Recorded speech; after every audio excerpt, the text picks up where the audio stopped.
And let's keep the Max Anstie topic rolling. It's time for our big interview with Max Anstie himself. We know this is going to be a great time. Honestly, anytime we chat, Max is great. But as Daniel told you, you are now a Supercross winner. Is this real? Has this sunk in? What is this like?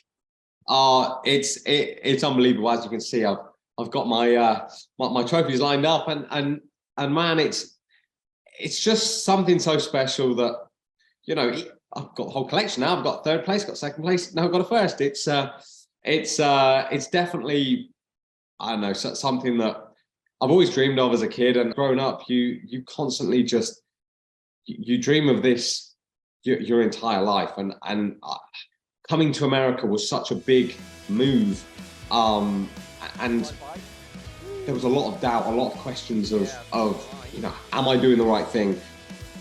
Is this going to be the right move for us as a family, for, you know, for us as a whole, and a lot of sacrifices has gone into this, and now even just riding this 250 class, you know, from last year to this year, a lot of questions, a lot of doubt in a way of, man, am I doing the right thing? And now I have solidified that, and the flight back, I was like, yes, I've definitely done the right thing now. I'm really happy with where I'm at. And out of what we've done, 8 races so far, I've got 1, 2, 3, 4 podiums, and I think that's a pretty good feat in itself. And then the other races, I've been top 5. 8 races, 7 top 5s, and 1 race where I've DNF'd. I've kind of done the whole thing of this 250 championship, you know, had a mix of everything, and really tried to take in as much as I possibly can. Definitely really excited and happy, and,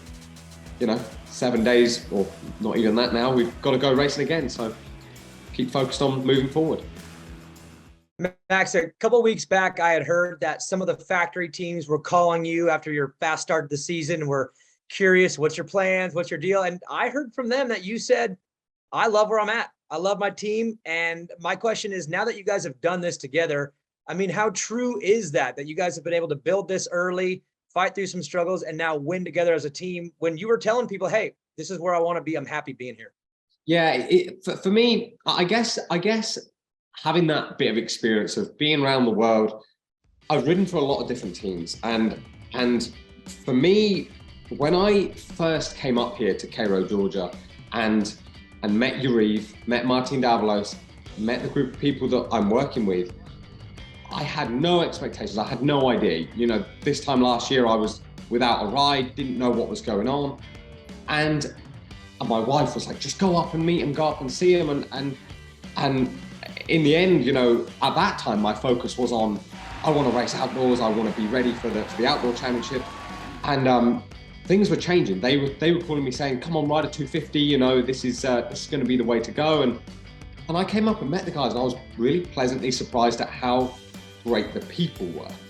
And I knew from experience that having the right group of people and the right vibe, the right atmosphere is even more beneficial sometimes, even more rare and hard to find than just going, oh, I really want that bike because that bike is the one that is going to be amazing. I need to be on that bike. It's all good. You can have the best bike, but if you're not happy in your environment, you know, it comes down to something that I live by is your perception of your environment is your reality. Life is what you make it. Being a smaller team, getting a podium was fantastic. He told me after my first podium, you don't have to do another race, you've made my year. And now we've managed to do this. It's definitely something special, and I appreciate my guys, and yeah, I'm super happy with where I'm at with all the people around me. Yes, you've had a great season, and you obviously like your bike and team, bunch of podiums, so a win would obviously be cool. And then when it starts to rain, we know you have skills there. So I think a lot of people maybe wouldn't be surprised after the fact to be like, well, Max has been good all year, and he won a mud race, of course. But you had to actually execute it. And it started with that start. I asked you about this in the press conference, but just talk about actually doing it. On paper, it seems doable, but you had to execute. The experience that I've had in the mud, all it is it can be anyone's game. Like, you can fall off in the first turn, you can get roosted and not be able to see, and it's game over. Like, it's a hard day, it's a hard race, you're battling for however long the race is. So the bike, you've got to look after the bike, the clutch. There's a whole load of things. Making sure that I was just super focused on that start, and even just little things like trying to miss a couple of puddles coming into the first turn, and things like that. I've seen probably more mud races than most of these guys, so I kind of got that experience of knowing what might work and what might not, but it's still a bit of luck to get it right. All right, awesome, man. Congratulations. We'll never be able to take that trophy away from you, no matter what happens. Definitely a special one, and it's going to sit on my mantelpiece. Thanks, Max. Cheers, guys. This weekend, we're going to be on NBC from Nashville, and get ready. It's a day race. So you and I will be on Race Day Live this weekend. That starts at 9:30 a.m. Saturday, 9:30 Eastern. And we'll be on NBC. We'll be live on television, also Peacock at 3 o'clock Eastern. So a day race in Nashville.